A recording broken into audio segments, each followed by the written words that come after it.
गाजीपुर के मुद्दों को लेकर विधायक शुएब अंसारी उर्फ मुन्नू अंसारी ने उठाया सदन में मामला, तो वहीं पत्रकारों की सुरक्षा व ज़रूरतों आदि का मामला एमएलसी आशुतोष सिन्हा ने सदन में उठाया मामला।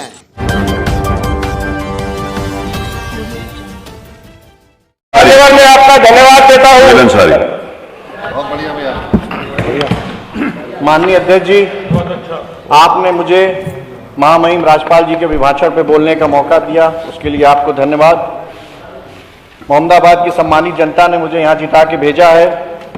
समाजवादी पार्टी की सरकार में मेरे पिताजी हाजी सिबगतुल्लाह अंसारी साहब के अनुरोध पे तत्कालीन मुख्यमंत्री जी ने मेरी विधानसभा में एक ट्रॉमा सेंटर दिया था, और जब से मैं विधायक बना हूँ समय समय पर उसको शुरू कराने की मांग आपके माध्यम से किया है और माननीय मंत्री जी के माध्यम से किया है। वहाँ सारे इक्विपमेंट्स आ गए हैं, जो भी चीज़ें होती हैं, नर्सिंग स्टाफ आ गए, बस डॉक्टर की कमी होने की वजह से वो आज तक शुरू नहीं हो पाया है। हमारी सरकार में कहा जा रहा है कि हेल्थ सेक्टर में बहुत काम हुआ है। नेबरिंग डिस्ट्रिक्ट बिहार है, नेबरिंग स्टेट है मेरा, उस वजह से बिहार से भी काफ़ी लोग आते हैं और इलाज नहीं मिलने की वजह से सबको बनारस जाना पड़ता है। मैं आपके माध्यम से अनुरोध करूंगा कि मेरे गाजीपुर जिले में आज तक कोई भी यूनिवर्सिटी नहीं है जिससे जो हमारे छात्र हैं जिनको पढ़ने इलाहाबाद, लखनऊ जाना पड़ता है, जौनपुर जाना पड़ता है, मैं आपके माध्यम से ये भी गुजारिश करूंगा कि वहाँ पे एक यूनिवर्सिटी खोली जाए।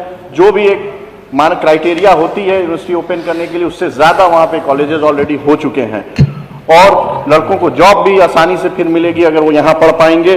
हमारे विधानसभा में तत्कालीन मुख्यमंत्री राष्ट्रीय अध्यक्ष जी ने, अखिलेश यादव जी ने समाजवादी पूर्वांचल एक्सप्रेसवे दिया था, वो बन के तैयार है और वहाँ हम लोग आ जा रहे हैं। अब उसके बाद अब हाईवे बन रहा है, एक्सप्रेसवे और हाईवे तो बन रहे हैं, पर जो लिंक रोड है वो सब खराब होती जा रही है उसकी, क्योंकि बड़े बड़े जो डंपर हैं, ट्रक हैं, वो जा रहे हैं, उनकी वजह से रिपेयरिंग नहीं हो पा रही, चाहे वो PWD की रोड हो या जिला पंचायत की रोड हो। उनकी वजह से आम जो किसान है, साइकिल से जिनको चलना है, उनको काफ़ी दिक्कत आ रही है। मैं अनुरोध करूंगा कि उन रोडों को सही कराया जाए जल्द से जल्द, क्योंकि फिर बरसात आ जाएगी तो बहुत दिक्कत होगी।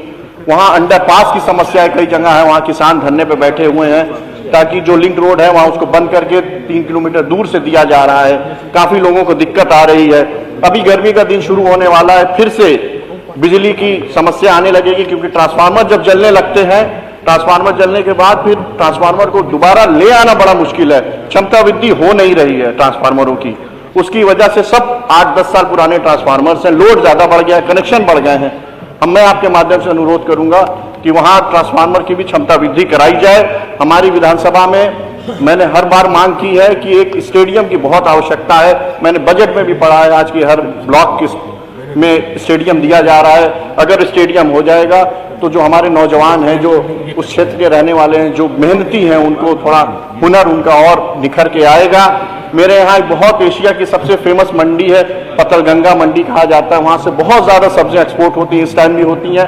वहाँ भी वो ऑर्गेनाइज्ड मंडी नहीं है। मैं चाहता हूँ वहीं पतलगंगा में एक अच्छी मंडी सरकार के द्वारा बने जिससे किसानों को फायदा हो। मेरे यहाँ मेरी विधानसभा के कई ऐसे गांव हैं जो उठा के 40 किलोमीटर दूर एक कासमाबाद तहसील है, वहां भेज दिया गया है।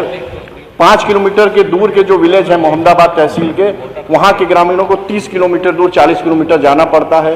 कनेक्टिविटी है नहीं, बेचारे साइकिल से, मोटरसाइकिल से कैसे कैसे करके जाते हैं। मैं रिक्वेस्ट करूंगा आपके माध्यम से कि उन गाँवों को वापस मोहम्मदाबाद की तहसील में भेजा जाए, जिससे वहाँ के लोगों को जो भी समस्या है उतनी दूर जाने को। उनका ब्लॉक भी मोहम्मदाबाद है, उनका हॉस्पिटल भी मोहम्मदाबाद है, थाना भी मोहम्मदाबाद है, पर तहसील कासमाबाद कर दी गई है। उसकी वजह से बहुत दिक्कतें हो रही हैं। मेरे यहाँ गांव है नगवा नौपुरा, और यह उस क्षेत्र के करीब सैकड़ों किसान इस ठंड में बैठे हुए हैं माननीय अध्यक्ष जी धरने पे। वहाँ एक गांव है, वहाँ नदी है, गंगी नदी पे, उसमें पुल बनना था, पर वो पुल रुक गया, उस पर फंड अलॉटेड है, पर उस पुल को चालू कराने के लिए वहाँ के किसान धरने पे बैठे हुए हैं। कुछ टेक्निकल इशू दिखा दिया गया, कोर्ट का ऑर्डर। मैं रिक्वेस्ट करूंगा आपके माध्यम से कि वो पुल चालू कराया जाए, क्योंकि इस पार से उस पार किसानों को जाने में 20 किलोमीटर घूम के जाना पड़ता है। पुल का काम भी शुरू हो गया था, पर उसको रोक दिया गया किसी भी वजह से। मैं रिक्वेस्ट करूंगा कि आपके माध्यम से, आपसे बहुत उम्मीद है, जब मैं अभी आ रहा था तो मैंने अपने जो भी धरने पे बैठे थे सम्मानित मेरे नागरिक, उनसे रिक्वेस्ट किया था कि मैं जाके अपने अध्यक्ष जी से जरूर रिक्वेस्ट करूंगा कि वो जो धरना है आपका खत्म हो, और जो पुल है अगर पक्का पुल नहीं बन पा रहा है तो छलका ही बन जाए, जिससे वहां के किसानों को आने जाने में आसानी हो। आपने मुझे बोलने का मौका दिया, आपका मैं बहुत बहुत शुक्रगुजार हूं। Thank you so much. मान्यवर, मैं सरकार का ध्यान पत्रकारों की सुरक्षा एवं उनके मूलभूत सुविधाएं प्रदान किए जाने की तरफ आकृष्ट कराना चाहता हूं।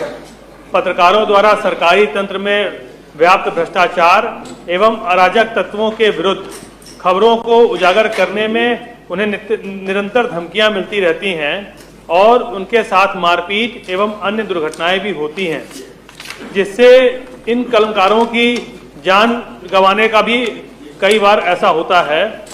इसके साथ ही इनकी आर्थिक स्थिति अत्यंत दयनीय होने के कारण उन्हें अपने परिवार का गुजारा करवाना काफ़ी असुविधा का सामना करना पड़ता है। इसलिए पत्रकारों की सुरक्षा हेतु पत्रकार सुरक्षा कानून लागू किया जाना अति आवश्यक है। इसके साथ ही उनका 20 लाख रुपए तक का कैशलेस इलाज, नए पत्रकारों को 10,000 रुपया एवं 20 वर्ष तक कार्य कर चुके वरिष्ठ पत्रकारों को 25,000 रुपया प्रति माह गुजारा भत्ता, 1 करोड़ रुपए तक का जीवन बीमा, उन्हें अन्य योजनाओं से लाभान्वित करना एवं आवास विकास व विकास प्राधिकरण के माध्यम से नो प्रॉफिट नो लॉस के आधार पर भवन ऑब्लिक प्लॉट उपलब्ध कराया जाना जनहित में आवश्यक है। अतः जनहित में इस लोक महत्व के सुनिश्चित विषय पर हम सदन का ध्यान आकृष्ट कराते हुए आवश्यक कार्रवाई की मांग करते हैं। सरकार को आवश्यक कार्रवाई संदर्भित। टीम न्यूज़ टुडे 24 बने रहे ऐसी ताज़ा तरीन खबरों के लिए। नमस्कार।